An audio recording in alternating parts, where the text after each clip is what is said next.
In this video, we're going to show you how to install a fender liner on your Nissan Murano located behind the front wheels.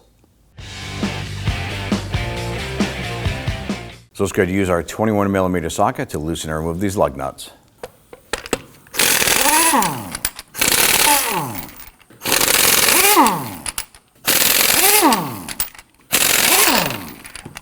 Now we'll go ahead and grab that wheel, remove it, and set it aside. Now in the front portion here, we're replacing our fender liner because ours broke free and ground off on the tire. But if yours isn't this bad, the fender liner should come down and wrap underneath the front of the vehicle. You're gonna see a series of these plastic push pins. You can get underneath and pop out the center and pull the base out like so. There's gonna be a few underneath. Let's go ahead and remove those, even though there's nothing there holding it. We need to remove them so we can reinstall them when we get our fender liner in. Now I'm going to use my trim tool just as I did on the outer portion there and remove a couple of these buttons here. Now if your fender liner is damaged like ours, chances are you're going to have missing or damaged retainer buttons as well. Be prepared to go ahead and source some replacements.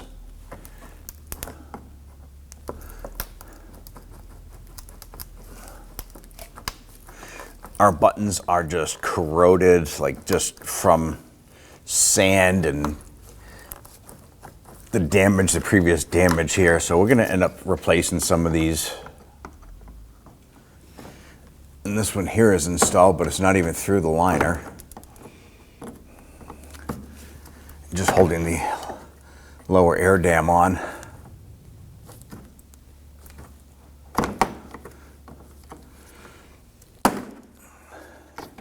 Let's move back up into the fender liner area and start to separate that.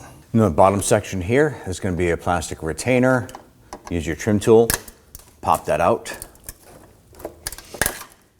And typical old plastic pieces, they break.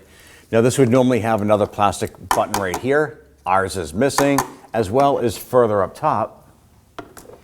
There should be one right here as well. So go ahead and use your trim tool, go ahead and remove those two. Now on the front portion of the fender liner itself, there would normally be a retainer button here.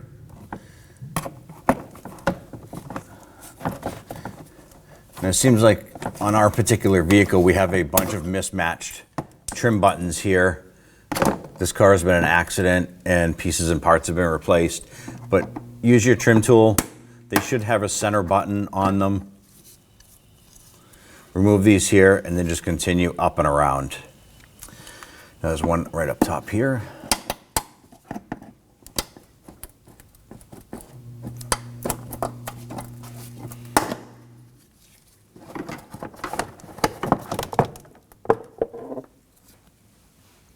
Now on the back portion of our fender liner here, I want to get and remove these two screws.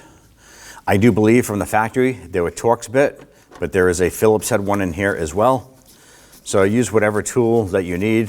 The factory screw, I do believe, is a T20 Torx bit. If you have Phillips head screws, use a Phillips head screwdriver. Once we get these out, I want to go ahead and continue up and around to remove any of the plastic push pins.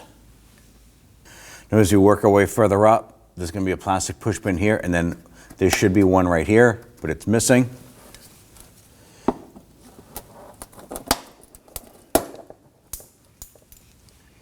Good, remove that one. And then we have one last button right here.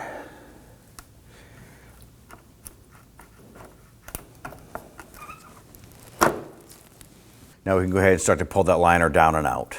I'm going to pull that out. Grab your fender liner, bring it up and set it up into place. Now when installing this here, it's going to be best if you can line this up. Tuck this into behind the fender lip itself. But ideally what you want to do is get a couple of the plastic push pins installed either along the top or on the back to hold this in place, and then we'll work our way down on the rear and the front.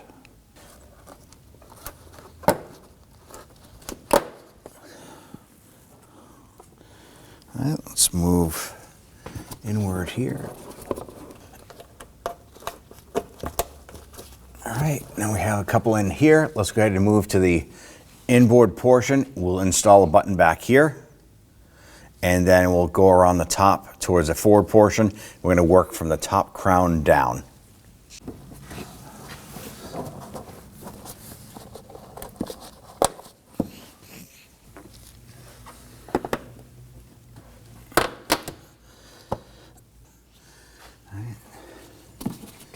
Work our way around.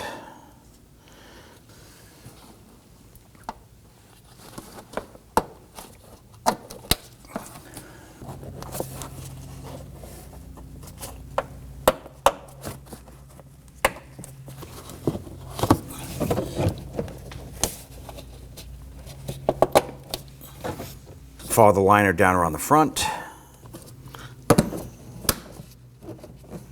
Now we're on the back section here again. We're going to continue down. Get a button installed here. Now let's get installed the 2 screws right here. We were unable to source out a match set of hardware. Good to install the hardware that you have for this section.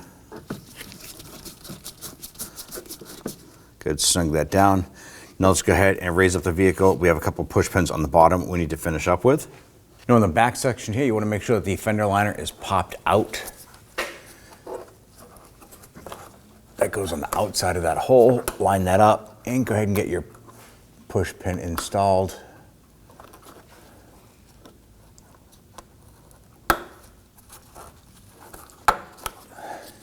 And then we have this one over here. All right, let's move to the front and finish up there.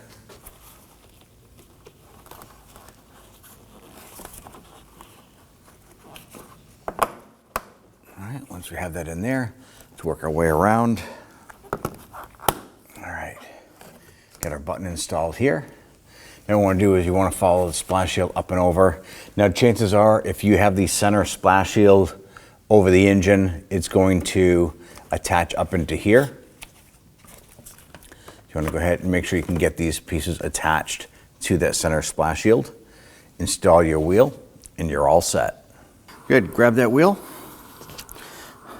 line it up onto those studs. And we do want to go ahead and get the lug nuts started by hand. That's going to help prevent cross threading.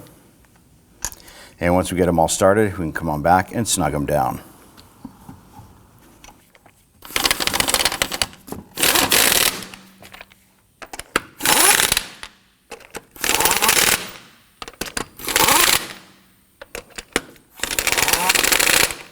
All right, let's now torque it down. Now let's get and torque these down to 80 foot-pounds.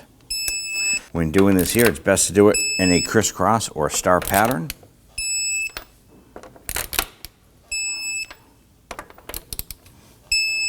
And you're all set. When only the best will do, demand TRQ. The only company that lets you view before you do. TRQ is committed to offering the highest quality aftermarket auto parts that are engineered for peace of mind. Thanks for using and viewing with TRQ.